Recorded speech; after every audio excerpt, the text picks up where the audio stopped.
Hey everyone, and welcome back to my S-Rank series for Cuphead. Today I'll be taking on Baroness Von Bon Bon. This is another one that I'd say is a cut above the ground bosses in Island 1, but is really only around middle of the pack difficulty-wise. Let's go ahead and get started. My setup for this fight will include the roundabout as my primary weapon, the chaser for my secondary, Super Art 1 for the extra damage, and the smoke bomb charm to make dodges easier. Though since we're waiting anyway, it's a good time to tell you about the first phase of the fight. Instead of fighting you directly, she'll send one of 5 potential mini-bosses at you before retreating back to her castle. This mechanic will repeat until you've beaten 3 different mini-bosses, and then you'll move to the final phase. I'll break the 5 mini-bosses down one at a time, starting with the 3 I fought on my winning run. The first option is for her to give you a giant candy corn, which is clearly sadistic behavior. This abomination will move in straight lines following the outline I have here. It'll keep moving left until it hits the boundary, then it'll turn around and go back to the opposite side. Sometimes it'll move from top to bottom at the midpoint, and sometimes it won't change elevation until it reaches the boundary. Either way, I recommend staying at the bottom and just dashing past him with the smoke bomb whenever it comes your way. One last thing. You may have noticed the jelly bean soldiers coming out of the castle. These little guys will show up periodically throughout all of Phase 1, but will go down after just one roundabout. Some of them can be parried though, and that's worth taking into consideration. There will be other opportunities to get the 3 you need, but if you have an opening, there's no reason not to take it. The second option is the Flying Waffle mini-boss. It'll float around for a while, and then when it stops, the squares around the mouth will separate and fly a short distance in a straight line away from where the mouth is. The squares that are perpendicular will shoot first, and then the diagonals.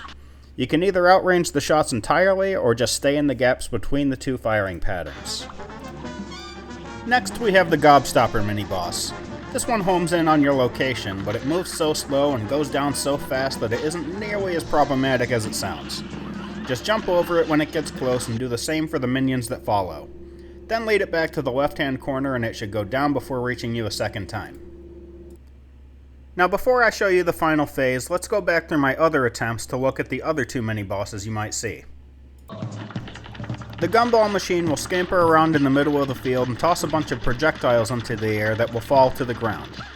If you don't like bullet hell, you may struggle with this one. Keep in mind though that the smoke bomb can give you an easy out if you need it. Just dash past the boss to the side that isn't getting hit as hard. And lastly, we have the Cupcake mini-boss, which is the one I struggled with the most. He'll jump diagonally into the air before slamming to the ground, creating 3 splashes of frosting that radiate outward. Each splash triggers after a brief delay, which can make the timing pretty tricky. This is also 90% of the reason I took the chaser as my secondary weapon.